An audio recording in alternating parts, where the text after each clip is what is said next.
Hello, my quilting friends. Leah Day here with a new collaboration video. I've been sent a really cute improvisationally pieced quilt from Vicki Holloway, and her website is My Creative Corner 3, and she has already shared a tutorial on how to make a block like this. It's very improvisational, meaning you're going to piece some stuff together and it's not always going to end up the exact way, the exact same as hers. And that's it's very freeing. And I love that piecing process. And my rule whenever I'm improvisationally piecing is that I cannot rip and everything is right. And that's really cool because it pushes you to not nitpick yourself. It's very freeing. So I'm going to bring that same mentality to my quilting today as I quilt over this block with a variety of designs. So let's check in and get started first. Planning our design over the quilt process. That's always the first step and something that definitely take a little bit of time with, so that way we're happy with the finished project. So here's Vicki's quilt, and something that I immediately saw when she shared a photo of it with me was how dominant these curvy orange lines are. And I immediately knew that I wanted to somehow connect these together. And so that's what I've been doing. I've grabbed 2 marking pencils. For darker fabrics, medium to dark fabrics, I like using a ceramic marking pencil. For the lighter fabrics, I use this water-soluble blue pen. And what I'm doing is I'm just taking a look at these improvisationally pieced orange bars and looking at the surface of the quilt and trying to figure out how they can connect together. And there's no real rhyme or reason to this. I'm just making it up as I go along. With this one, I let the piece get real wide and then brought it back down and made it skinny. I think I'm going to connect this piece to this piece and just see how that's going to work. I think I'm going to run this piece through here, so it's going to kind of bisect the quilt that way. It's really just going to be playtime, you know? I'm having a really good time with this, just seeing how this is going to come together. Now, I don't know if I want to crisscross these or have one go on top of the other. I've got to think about that some. I also need to think about the filler designs I'm going to use and how those are going to play a role in this quilt, because I think thread color and filler designs, I think those are going to be the 2 things that are going to kind of make or break it. Because if I go with the wrong color of thread here, then I could risk being too distracting over the surface. And also, if I pick designs that are too busy, I could also, I really want to keep the simplistic thing we got going on here. So here's the block after I've drawn all of the lines that I wanted to add, and I've done some that widen out and then have a little space in the middle. Just a lot of different elements here, and this is already starting to feel a little busy. So I'm going to bring it down a notch by using blending thread over the orange. So my plan here is to stitch on the outlines of the lines I've drawn and then maybe do 1 line of stitching through the middle and have that with the orange thread. And I think that'll make it look like the orange lines are really coming out and connecting, and that'll be a really dominant feature of the quilt. So then to make the background a little bit more backgroundy and calm, I'm planning to use this light blue thread, and you can see it blends in pretty well with this teal. It's going to show up really boldly on the purples and this gray. It'll blend in this gray, and I don't know what I want to do with it yet.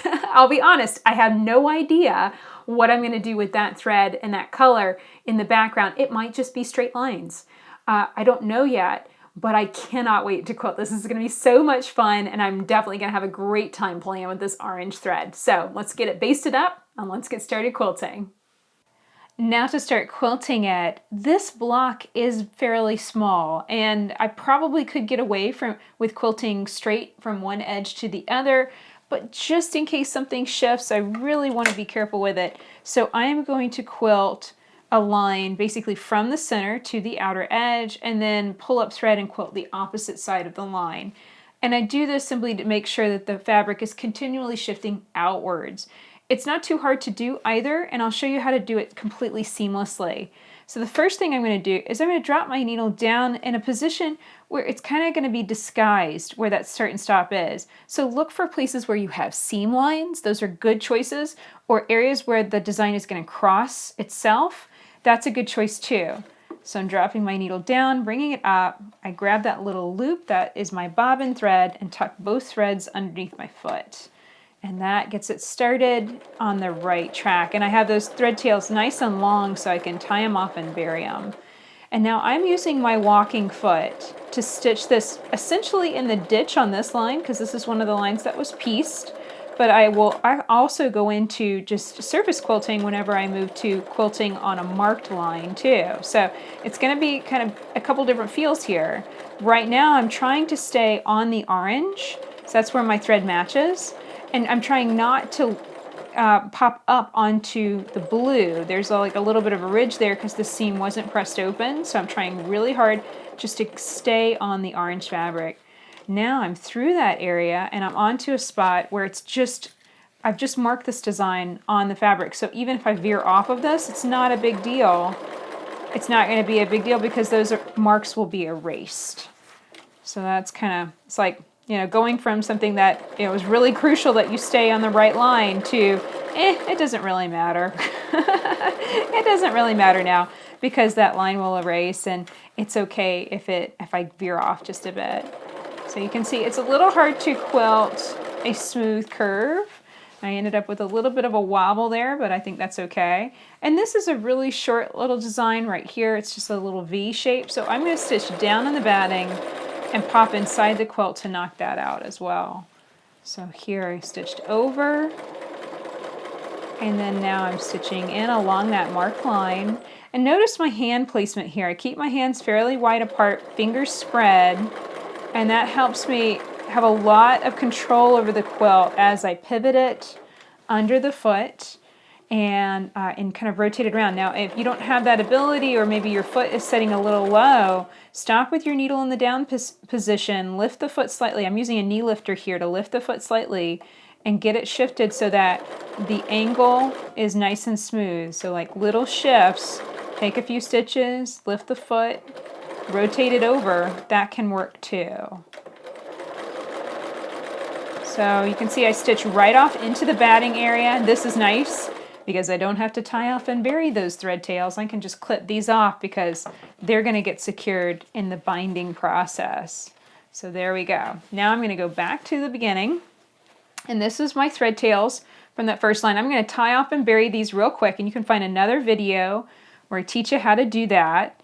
And I'm just going to quickly tie off and bury these so that way they're out of my way and I can pull up thread and connect with this line and start quilting the opposite side. So I just tie a knot, pop it into a cheater needle, send it through the quilt, whoops, pull it through, and then clip it off. So you can see I'm fairly speedy with this. It doesn't take me very much time, and it's a habit I've built in, so that it is not a time-consuming thing to tie off and bury thread tails. You can make it a seamless thing within your quilting habits. So now I'm pulling up thread basically on the first stitch I took of that line, dropping my needle right back down into the hole created by that stitch, and that creates a seamless join. So I just get started stitching. I'm back in the ditch here, right along that orange line, and then I'm going to stitch right off into the batting again. So that is the way I'm going to continue quilting all of these lines, whether they're marked or they're stitching in the ditch or they're a combination of the two. I'm going to be working from the center, pulling up thread, stitching outward, and then I'm going inside and quilting any of the extra lines that I marked within those lines. So it's going to be a lot of stops and starts and a lot of quilting from the center, but this feels really good. It actually does feel pretty speedy, despite the fact that I'm stopping and starting so many times. At this point, I've quilted along all the lines that I marked, and I even added a new line that did not have any orange piecing involved with it, but I just really felt like I needed something in that corner. So here's what it looks like with the quilt with all of the lines stitched. And I've taken a look at it, and I've looked at this for a while, and I really feel like this is almost enough quilting. The quilt is stable, it's secure, and I feel like adding another color of thread is not the right choice. And this is just, I think this is just a feeling thing. You just kind of have to go with your gut. And I know the quilt doesn't necessarily need any extra quilting, but where I've decided to add just a little bit more is in these areas, I call them gap areas, where I have the main line and I've widened it and stitched an extra line inside of it, and I want to put something in there. And so I think I'm going to mix it up and do, I'm just going to start with stippling and see where that goes. If I decide I want to change designs or I just want to stitch stippling. And this is going to be micro stippling into each of these spaces. So I'm pulling up thread right where this little gap begins. And micro stippling is very tiny. It is the, the tiny version of stippling.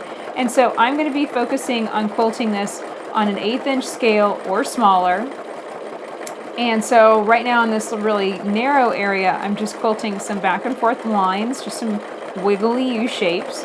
And I know that this can tend to get chunky because it's such a small design. I'm going to put my foot down and increase my speed just a little bit, so that way I'm producing very tiny stitches. You want tiny stitches for a tiny design, because otherwise you'll end up, it'll look kind of chunky and jagged, and that's what you don't want to have happen. So you can see this adds just a real subtle orange texture, just a real subtle orange color over that line, over that area, and I think that's the look I'm going for. I just wanted to add more orange to the quilt, almost as if, you know, this is more of that piecing, more of that fabric, only it's kind of see-through. You know, it's just an extra layer of design. And we have lines that are crisscrossing too, and I think I might do something very different whenever those lines come together, whenever they cross. Like right here, I didn't have anything in that space, so I just stitched right over it and ignored it. I think, yeah, down in here, I'll have a space where they actually cross and form a little box. I think I'll do something different in that little box. Maybe fill it in completely with really dense thread, something like that. So getting back to stippling, or micro stippling I should say, you just want to try and keep the design very small. And so what I'm focusing on is keeping the lines no more than 1/8 of an inch apart. And then also continuing to wiggle around. And I form patterns within stippling. I think everybody does. So, you know, just some wiggly U shapes, and then I kind of double back. It's one of those designs that is actually quite simple once you kind of form some patterns that you can repeat. But it is tricky to get started with, you know, before you really get it memorized and get those designs and those shapes logged into your body. So I've got some other videos on this as well. You can check those videos out and just kind of get a little reminder on how that works. Now here's a space where I have, this is an orange line that's crossing, and so I'm going to treat that as something different. And I think what I'm going to do is I'm going to fill it in with a design called cat hairball filler. And it's not going to show up all that well because this, of course, this is over orange fabric, but I think texture-wise it will show up that I have stitched over it and then kind of flattened it out a little bit here. And then this is going to be consistent in the other spaces as I quilt them the same way. So cat hairball filler is basically scribbling. You just kind of stitch circles over and over and over again until the space is filled and nice and dense. And so if that was a different color, you'd be able to see it would basically look orange. It would look very intensely orange because I've just basically thread painted it. Cat hairball filler is a step above or below thread painting. It really just depends on how dense you want it. It's a great design for intense filling, like in a whole cloth quilt. It does take some time, but it's definitely a cool design to play with for those kinds of things.